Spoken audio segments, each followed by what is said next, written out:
आज हम सभी यहाँ पर पूज्यपाद पूज्य श्री महंत रामापुरी जी महाराज की पावन अध्यक्षता में ये वार्षिक उत्सव में उपस्थित हुए हैं।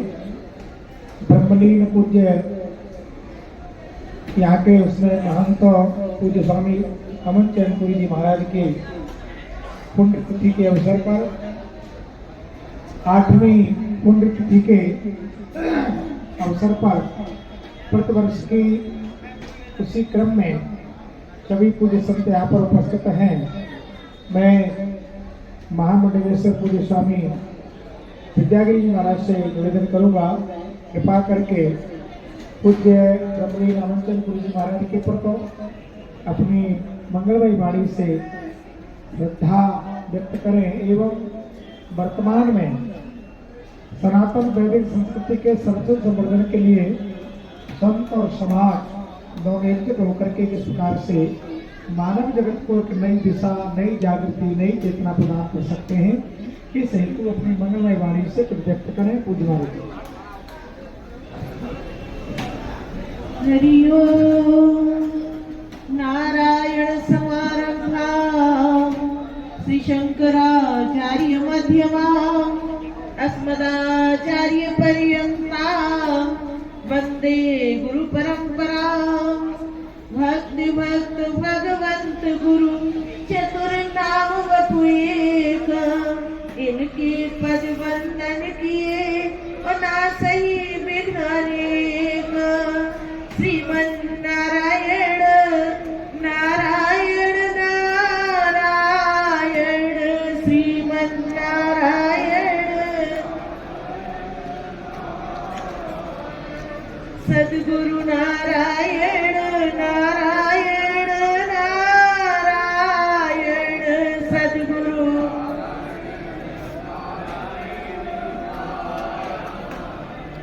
सत्य नारायण नारायण नारायण सत्य नारायण। सब जग नारायण नारायण नारायण। समाज, हरदर्शन मंडल, माताओं बहनों, बंधु बांधव सभी को पता है ये गुरु शिष्य परंपरा है और इस परंपराओं का निर्वहन हम सब लोग करने के लिए अपना जीवन तन मन समर्पित कर देते हैं। धन तो समाज का होता है, सदगुरु भगवान की कृपा से प्राप्त होता है।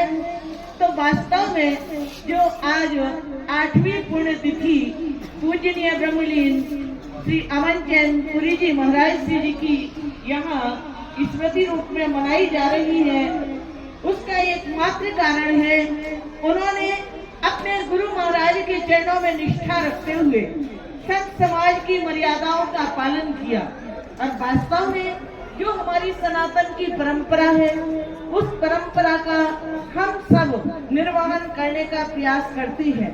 लेकिन इसके बाद भी वास्तव में यशस्वी वही होता है जिस पर गुरु की कृपा होती है। हम कहा करते हैं, आप सब जानते हैं कि श्री गुरु चरण सरोज रज और निज मन मुकुर सुधार, वर्णव रघुवर विमल जस जो दायक फल चार। भगवान की शरण में हम सब आते हैं, लेकिन जब सदगुरु मिल जाता है, मार्गदर्शक बढ़िया होता है, तो हमारा जीवन भी बढ़िया होता, लोक और परलोक दोनों आनंद और मंगलमय होते हैं और तभी अमन और चैन दोनों की प्राप्ति होती है। लोक और परलोक, लोक सुखी परलोक सुहेले। तो महाराज जी की कृपा से आज सनातन की परंपरा को संतों की परम आवश्यकता है। श्री अयोध्या धाम में आप सबने देखा, ये हम सब संतों की भगवान के प्रति जो संकल्प शक्ति रही, समाज के लिए, उसकी अस्मिता के लिए, संस्कृति के लिए और हमारे सनातन धर्म के प्रभु राम के लिए जो भावना रही, उसका दर्शन सारे विश्व ने किया। वहाँ ना कोई छोटा ना कोई बड़ा, वहाँ तो एकमात्र दिखता था, हम में राम, तुम में राम, सब में राम समाया, और सबसे कर लो प्यार, जगत में कोई नहीं पराया। तो हम संत महात्मा यही बताने का प्रयास करते हैं, सबसे बड़ा ज्ञानी वो है, सबसे बड़ा भाग्यशाली वो है जो भगवान के चरणों को पकड़े हुए गुरु महाराज का आशीर्वाद लेता। हम कहा करते हैं कि मन की गति राम के पायन में, और तन की गति राम के धाम में लागी, और नैनन की गति राम स्वरूप में, और कानन की गति कीरति पागी। अरे बैन चरित्र के गायन में, रस माधुरी मानस में अनुरागी, और राम ही सौ गति है रति राम सौ, तेनर जीवन में बड़ भागी। वास्तव में मनुष्य शरीर तो पा लिया, बड़े भाग्य मानुष तन पावा, लेकिन राम के चरणों में ले जाने वाला, उस जप को नाम दान को देने वाला सदगुरु होता है, जो कि जाकारो जन्म विच्छेदः पाकारो पाप नाश कहा, तस्मात् जपति प्रोक्तो जन्म पाप विनाश कहा। आवागमन के बंधन से मुक्त करके भगवान के चरणों में भेजता है, और हमारे संतत्व के लिए संपूर्णता प्रदान करने वाला और गुरु महाराज का आशीर्वाद है। हम सबको भी मार्गदर्शन मिलता रहे, इसी मंगल कामना के साथ सभी के लिए ओम नमो नारायण, ओम नमो नारायण।